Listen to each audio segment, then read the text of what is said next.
भले उनका बच्चों से कोई कनेक्शन नहीं। कोई पेपर लीक होता है तो कि जांच सीबीआई या ईयूयू करे। कि छात्रों के बहाने कहीं सियासत में आने का इरादा तो नहीं? सीएम साहब को इन लोग को एक दिन क्लास लेना चाहिए। फिल्मों के शौकीन है कि नहीं? फिल्म से लड़कियों को नीचा दिखाने की कोशिश है। आइडियल नेता कौन है?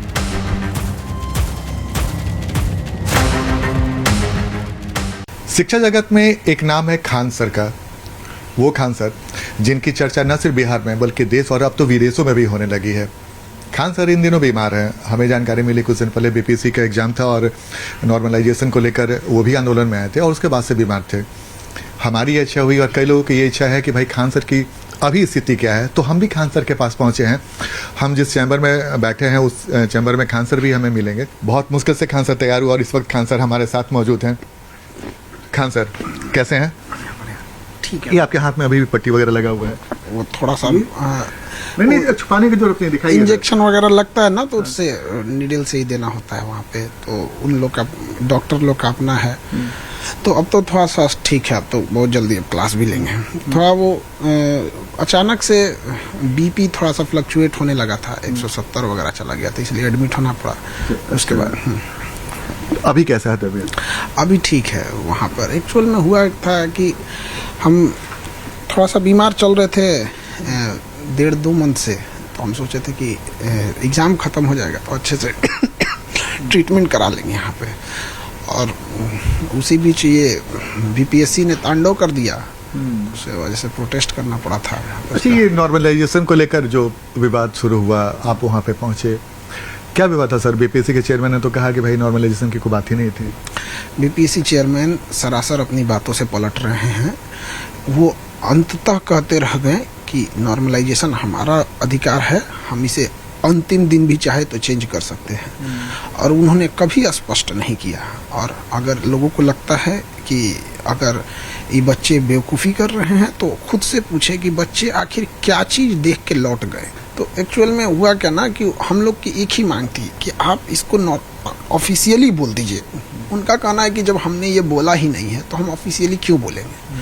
तो बहुत सारे अफवाहों को उन्होंने जवाब दिया। जैसे अफवाह उड़ गया कि एग्ज़ाम जनवरी में होगा, तो ये भी तो बीपीएससी ने नहीं बोला था। तो इस अफवाह का उन्होंने खंडन किया कि नहीं किया। उसी तरह से नॉर्मलाइजेशन जैसे अफवाह अगर अफवाह ही थी तो इसका खंडन कर देते। उसके अलावा उन्होंने 4 दिसंबर को एक डीएम को नोटिस भेजा कि हमने 3 अलग अलग कलर के पेपर भेजेंगे। यही तो होता है नॉर्मलाइजेशन। दूसरा, वो धूल झोंकने की कोशिश क्या कर रहे हैं कि जब एक ही शिफ्ट में पेपर होगा तो नॉर्मलाइजेशन कैसे? हम लोग पागल बेवकूफ़ नहीं हैं। एक शिफ्ट में भी नॉर्मलाइजेशन हो सकता है। अगर आप भागलपुर का क्वेश्चन अलग दे दें, बक्सर का क्वेश्चन अलग दे दें, मुजफ्फरपुर का क्वेश्चन अलग दे दें, हो गया नॉर्मलाइजेशन। इट मीन्स मंशा दिख रही थी कि इन्हें नॉर्मलाइजेशन करना है, तो दिख रहा था। वो तो धन्यवाद इन बच्चों का जो अपनी लड़ाई लड़े।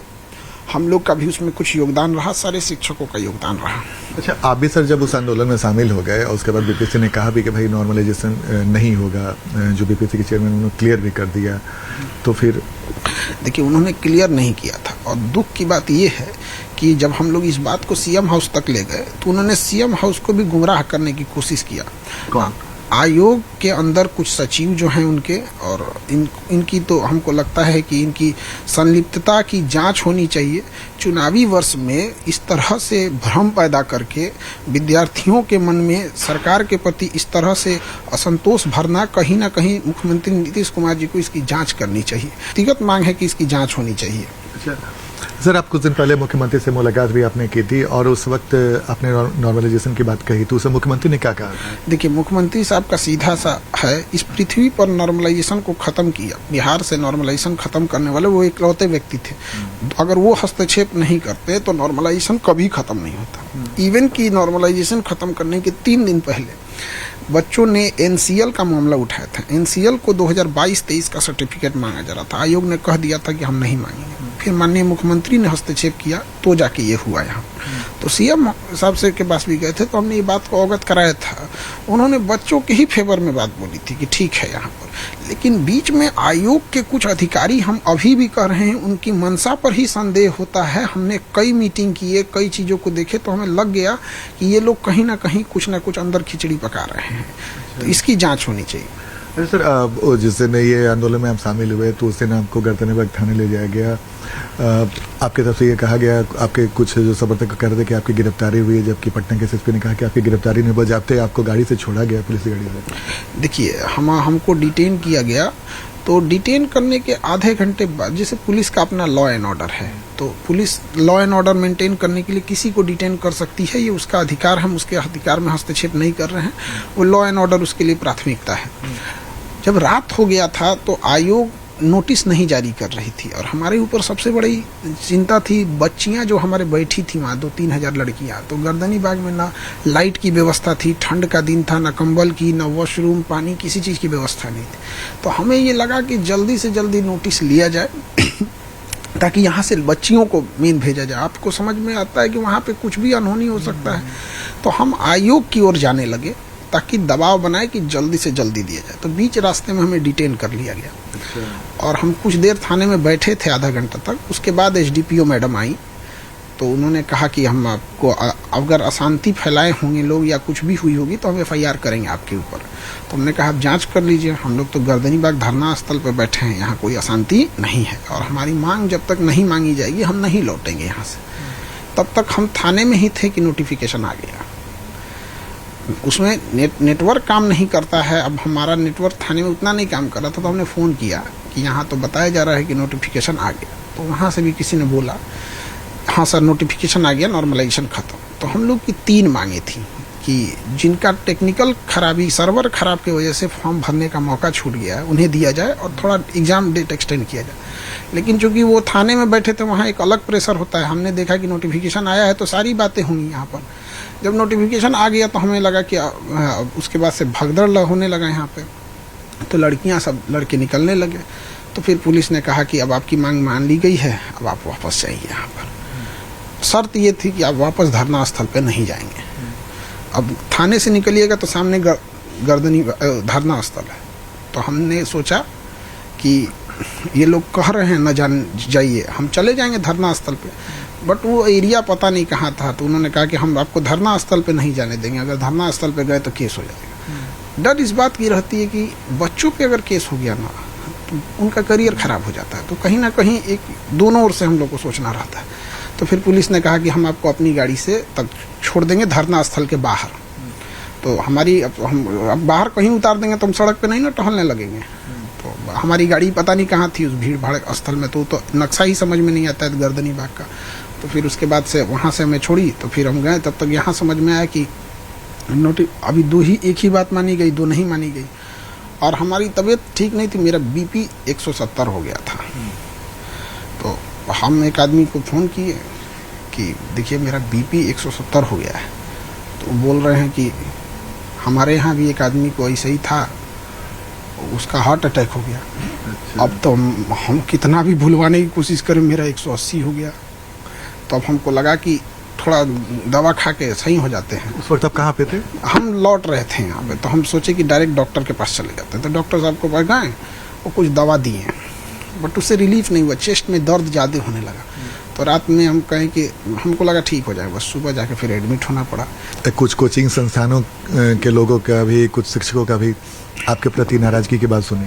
देखिए, हमसे नाराजगी बस एक बात की है कि आज हम लाखों रुपए फीस लेने लगेंगे तो हम उन शिक्षकों की नज़र में बहुत अच्छे आदमी हो जाएंगे। तो शिक्षकों के समूह में हमको इसी वजह से हमको नहीं रखा गया। एक समूह है कि इन्होंने फीस को बिजनेस खराब कर दिया। हमने कहा कि भाई आपको बिजनेस करना है तो आप कुछ भी कर लो, शिक्षा बिजनेस नहीं होता है।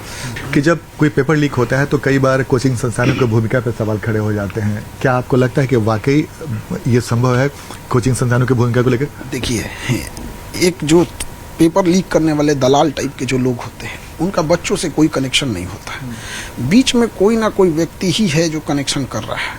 तो इसकी जांच सीबीआई या ईओयू करे और हाई कोर्ट की निगरानी में जांच हो। जिस पे संदेह हो उस पर नार्को टेस्ट करना जरूरी है। नार्को टेस्ट करिए, स्टार्टिंग हम ही से करें, और जिस पे भी संदेह होता है उसको फांसी की सजा होनी चाहिए, क्योंकि बच्चों का भविष्य खराब होता है, पढ़ने वाले बच्चों का मनोबल गिर जाता है। छात्रों में सर आप बेहद लोकप्रिय हैं, लेकिन विवाद भी आपके साथ जुड़ जाता है। अब बीपीएससी का मामला हो या नॉर्मलाइजेशन का मामला हो, खान सर और विवाद में क्या है सब? अब देखिए, बच्चों के लिए कौन लड़ेगा?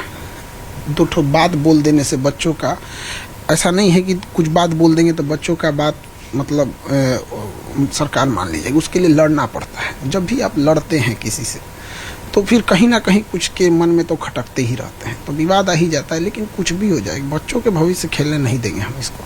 चाहे वो पुराना भी मामला उठा के देख लीजिए यहाँ पर। आखिर देखिए, हम आयोग को कहते हैं कि आप अगर स्ट्रिक्ट थे नॉर्मलाइजेशन लेने के तो लास्ट तक रहना चाहिए। जब सीएम साहब हस्तक्षेप कर दिए तो पलट गए। यहाँ पे सीएम साहब को इन लोग को एक दिन क्लास लेना चाहिए, बढ़िया से क्लास लेते हों कि छात्रों के बहाने कहीं सियासत में आने का इरादा तो नहीं है, और खान सर कहीं छात्रों के बहाने सियासत में अपने के लिए जगह तो बनाना नहीं चाहते हैं। देखिए, हमें राजनीति नहीं करनी है, लेकिन हम इस बात के पक्षधर हैं कि पढ़े लिखे लोगों को राजनीति में जाना चाहिए। चूंकि 24 चुनावी वर्ष था तो इतना ना बोला लोग कि खान सर चुनाव लड़ रहे हैं, तो हम लोग को नहीं लड़ना था। 25 में भी नहीं लड़ना है, हम लोग को स्पष्ट बोलते हैं। लेकिन क्या है ना कि 25 का चुनावी वर्ष है, जिसको देखो उसको वहीं कर देते हैं लोग। लेकिन इतना तो हम जरूर कहते हैं, जो हमारे बच्चों के भविष्य के साथ खिलवाड़ करेगा, जो बच्चों के हित को नहीं सोचेगा, शिक्षा को व्यवसाय बनाएगा, तो फिर तो शिक्षित लोगों को हम जागरूक करेंगे और इसका खामियाजा भुगतना पड़ेगा।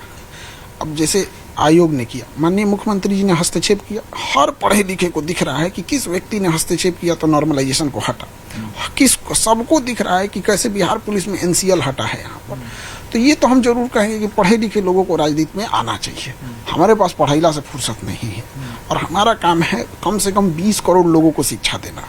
अभी हम लोग 2 करोड़ तक पहुंचे हैं, अभी बहुत लंबा काम बाकी है। लेकिन आप सर बात छात्रों के हित की कर रहे हैं, लेकिन कह रहे हैं कि अगर जो छात्रों का हित करेगा उसको हम छोड़ेंगे नहीं, उसे खामियाजा भुगतना पड़ेगा। ये भी तो एक राजनीति का पाठ ही ना हो सकता है सर? नहीं, हम लोकतंत्र में रहते हैं, इसका मतलब ये नहीं कि हम गुलाम हैं। लोकतंत्र का मतलब होता है आप जनता के लिए अच्छा काम कीजिए। देखिए, अगर हम ये बात कहते हैं कि आयोग ने गलत किया नॉर्मलाइजेशन थोप के, तो हम ये बात खुल के कहते हैं आयोग ने गलत की, और ये बात ये भी कहते हैं कि मुख्यमंत्री जी ने हस्तक्षेप किया। पहले हस्तक्षेप करते और थोड़ा बढ़िया से क्लास लगाते इन लोग का मनबड़ हो गए हैं सभी लोग यहाँ, तो ज्यादा सही से रह गए यहाँ पर। नहीं, आपने कहा ना कि अच्छे लोग को आना चाहिए, तो अच्छे लोगों में से आप भी हैं, आप छात्रों के हित की बात कर रहे हैं, तो क्या खान सर कभी भविष्य में राजनीति की ओर कदम रख सकते हैं? हमारा देखिए, हमारे रखने से किसी एक व्यक्ति से समाज नहीं बदलता। हर व्यक्ति को अपनी चीजों को समझना पड़ेगा। तो सब व्यक्ति अगर बदलेगा तो ही समाज बदलाव होगा। एक व्यक्ति की चेहरा बदल देने से ऐसा नहीं होता है कि बहुत सारा कोई बदलाव आ जाएगा यहाँ पर। तो समाज को बदलना ज़्यादा जरूरी है, उसके लिए शिक्षा बहुत अच्छा माध्यम है यहाँ पर। कई बार कहा जाता है कि बिहार में शिक्षा जो है वो पटरी से उतर गई है। इसके लिए अगर हम खान सर से पूछे कि एक वजह बताएं, वो वजह क्या है, और एक वजह बताएं कि उससे कैसे ठीक किया जा सकता है। कि आप BA BSc या BCom करके, नॉर्मल ग्रेजुएशन करके आप 10,000 रुपया भी नहीं कमा सकते। ये धब्बा है ऐसी यूनिवर्सिटियों पर। 4 साल बच्चों का भविष्य बर्बाद कर दिया। बिहार में तो 5-5, 6-6 साल बर्बाद कर दिया।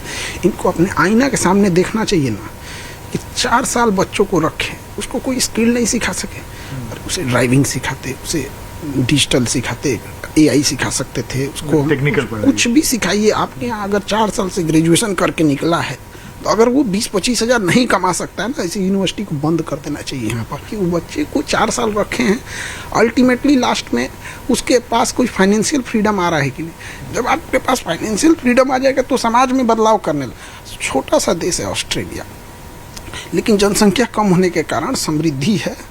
तो वहाँ आप देखिए क्रिकेट मैच में कितना लोग आ जाते हैं। 7-8 करोड़ की आबादी में हर साल मैच वर्ल्ड कप लेके चला जाता है। हम लोग 140 करोड़ की आबादी में अच्छा से ओलंपिक में किसी में अच्छा नहीं ले आ पाते हैं। रीजन क्या है कि हम कहाँ से 2 रोटी जो लाएंगे। और हमारे यूपी बिहार में शराब के रूप में दहेज, जिसकी 3 बहन हो गई, बेचारा वो क्या करेगा, बिक जाएगा उसका खेत। ऐसे बेशरम लोग तो दहेज को भी नहीं छोड़ते हैं, खुद से त्याग देना चाहिए। और हर चीज़, अब कहते हैं लोग कि शिक्षा से हर चीज़ का इलाज होगा। शिक्षा के साथ संस्कार होते हैं। शिक्षित व्यक्ति पढ़ लिख के जब नौकरी ले लेता है तो ज़्यादा दहेज लेता है। तो शिक्षा की कमी नहीं है, संस्कार की कमी है। पिछले 20 साल से अगर नीतीश कुमार और बिहार में आपके हिसाब से नीतीश कुमार के 20 साल में शिक्षा की स्थिति क्या देखते हैं? देखिए, कोई भी चीज़ को ग्राउंड लेवल पर चेंजिंग करने के लिए, अब मान के चलिए कोई शिक्षक पढ़ा रहा है, वो ईमानदारी से पढ़ाए अगर सरकारी स्कूल में, तो आपके पास कोई ऐसी व्यवस्था है जिसे आप उसे सम्मानित करें? नहीं। कोई बेईमानी कर रहा है, हाजिरी बना के घूम रहा है, तो आपके पास उसे दंडित करने की व्यवस्था नहीं। तो ऊपर से नीचे तक, जब नीचे से जब भी व्यवस्थाएं चेंज हुई ना, तब जाके होगी। शिक्षा में गार्जियन का भी योगदान होना चाहिए। सरकारी स्कूल में बच्चे क्या पढ़े क्या नहीं पढ़े गार्जियन भी ज़्यादा नहीं देखते हैं। आप यहाँ देखिए जितने प्राइवेट स्कूल है, जब बच्चा वापस जाएगा ना तो लोग देखेंगे कि क्या होमवर्क मिला क्या नहीं, उनके गार्जियन को भी कोई खास मतलब नहीं। तो सरकार तो 45,000 करोड़ रुपए से ज़्यादा खर्च कर रही है। नीचे आने के बाद वो सभी चीज़ों में देखने की ज़रूरत है। हम खान सर को बिहार का शिक्षा मंत्री बना दिया गया, तो खान सर ऐसा क्या करने वाले हैं, क्या करेंगे जिससे बिहार में शिक्षा की जो तस्वीर है पूरी तरीके से बदल जाएगी? ये सब चीज़ें एक दिन में नहीं बदलने वाली है, लेकिन सबसे पहले ज़रूरत क्या है, जैसे अच्छे इंजीनियर कहाँ से मिलते हैं? IIT एक है ना।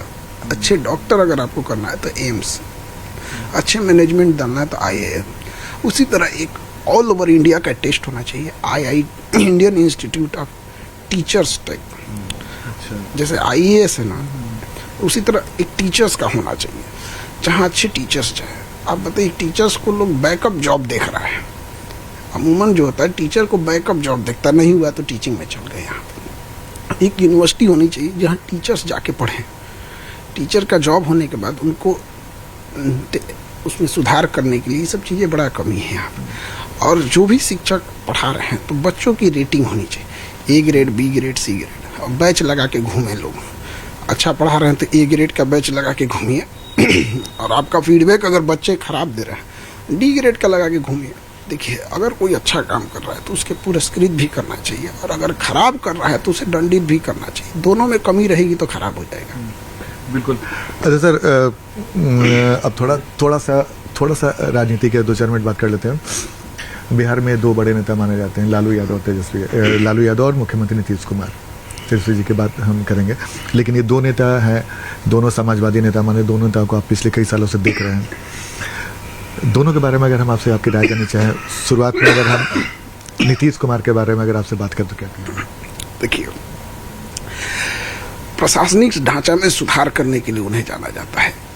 जिस स्थिति में उनको बिहार मिला था, ना सड़क थी ना बिजली थी, क्राइम अपने चरम पे था, तो वहाँ थे। लालू यादव जी को जिस स्थिति में बिहार मिला था, वहाँ सामाजिक भेदभाव इतना ज़्यादा कि आपको एक छोटी जाति के साथ भेदभाव इतना था। तो दोनों के सामने जो चुनौतियाँ थी वो अलग लेवल पे। नीतीश कुमार जी ने कुछ चीज़ें, जैसे महिलाओं को ध्यान में रखते हुए। खान सर को सबसे अच्छा नेता कौन लगते हैं? आप लोग हम लोग से ना राजनीति वाला सवाल पूछने लगते हैं लोग। नहीं, एक ऐसे होता है ना भाई कि भाई कई लोग को महात्मा गांधी अच्छे लगते हैं, कई लोग को सरदार पटेल, कई लोग को JP, कई लोग। तो खान सर का आइडियल नेता कौन है? हम लोग के लिए जो काम कर रहा है देश के लिए, वही ज़्यादा अच्छे हैं। चलिए, एक बेहतरीन आप मतलब एक जो राजनेता जिस स्टाइल में जवाब देता है बिल्कुल उस स्टाइल में। अच्छा ठीक है, खान सर फिल्मों के शौकीन है कि नहीं? नहीं, फिल्म हमारा नहीं देखना, टाइम ही नहीं मिलता है। फिल्म में क्या दिखेगा? वो हीरोइन रहेगी, उसके पीछे हीरो पड़ल रहेगा, हीरोआ कामयाब रहेगा, हीरोइनिया फंस जाएगी कोनो मुसीबत में, आके बचाएगा, फिल्म खत्म हो जाएगी। एक के बाद फिल्म से लड़कियों को नीचा दिखाने की कोशिश देखिएगा। हर फिल्म में लड़की मुसीबत में फंसेगी, लड़का बचाएगा। हर फिल्म में देखा जाएगा मेरे सपनों का राजकुमार, तुम स्वतंत्र कब बनोगी? गुंडा पीटेगा, वही बचाने आएगा, गरीबी रहेगी, वही बचाने आएगा। आप भाई आप इंग्लिश फिल्मों को देखिए, अमेरिकन फिल्मों को देखिए, यहाँ पे वहाँ अगर आप देखेंगे तो लड़कियाँ भी उसी रोल में फाइट कर रही हैं। तो महिलाओं को इस पे सोचना चाहिए कि महिलाओं का रोल कितना देता है फिल्म में, कितना नाचने में, थोड़ा सा गाना वाना बजा देगा, और घर के अंदर यहाँ पे। तो इससे महिलाओं को समझना चाहिए कि आप अपने पैर पे खड़े हुए। इससे लड़कियों के दिमाग में धारणा बैठती जाती है बचपन से कि मेरी ज़िंदगी में कोई लड़का आएगा जो उनकी ज़िंदगी बदलेगा। तुम्हें ऊपर वाले ने क्या कमी दिया है? कभी फिल्मों में देखें कि कोई हीरो फंस गया, हीरोइन आके बचा रही है, रेयर देखते होंगे। बिल्कुल। कोई सिनेमा देखा है कि नहीं आपने? देखे। अब ऐसा भी नहीं है कि हम कोई साधु महात्मा है, सिनेमा ही नहीं देखें, लेकिन इंटरेस्ट नहीं है, टाइम नहीं है उतना। खान सर, आप यूपी के रहने वाले थे, बिहार में आ गए, कई बार आपसे ये सवाल पूछा गया है, लेकिन चूंकि हमारे लिए एक नया सवाल है और आपके ऑडियंस जब भी ये सवाल का जवाब देखते हैं तो उन्हें उतनी ही उत्सुकता रहती है। खान सर यूपी से चलकर पटना की इन तंग गलियों में कोचिंग खोलकर छात्रों के बीच में इतना लोकप्रिय हो गए, कैसे? देखिए, यूपी बिहार झारखंड ये कोई पाकिस्तान थोड़े है, हिंदुस्तान के सब। हम लोग को एक समृद्ध भावना रखनी पड़ेगी यहाँ पर। तो हम लोग, चूँकि सिवान मेरा ननिहाल है और वो शुरू से ही लगाव रहा था, तो यहाँ आ गए। धीरे धीरे चलते ही आदमी को पता थोड़ी रहता है कैसे क्या होता है, चलते जाता है। एक बार आपने कहीं इंटरव्यू में कहा था कि आपकी इच्छा थी फौज में आने की। अभी भी हमारी इच्छा है फौज में जाने की। अब सबकी इच्छा ही, अगर सारे ख्वाब पूरे हो जाए तो दुनिया जन्नत कहलाएगी। तबीयत खराब होने के बाद पहली बार उन्होंने न्यूज 18 से बातचीत की है और शायद न्यूज 18 पहला चैनल है जिससे बातचीत करके उन्होंने कई सारे मुद्दों पर अपनी बात रखी। और जाहिर सी बात है, खान सर ने राजनीति से लेकर फिल्मों से लेकर बिहार की शिक्षा व्यवस्था पे तमाम मुद्दों पर बात की। और अभी तबीयत भी उनका ख़राब है और लगातार उनके जो क्लास है वो क्लास नहीं कर पा रहे हैं। सबसे बड़ी बात है कि वो क्लास नहीं कर पा रहे हैं और उनकी तबीयत खराब होने से जब भी कुछ बोलते हैं उन्हें खांसी की समस्या हो जा रही है। तो हमारी कोशिश थी खान सर की बात को हम आपके तक पहुँचाएँ। कैमरामैन दीपक के साथ आनंद अमृतराज, न्यूज 18 नेटवर्क, पटना।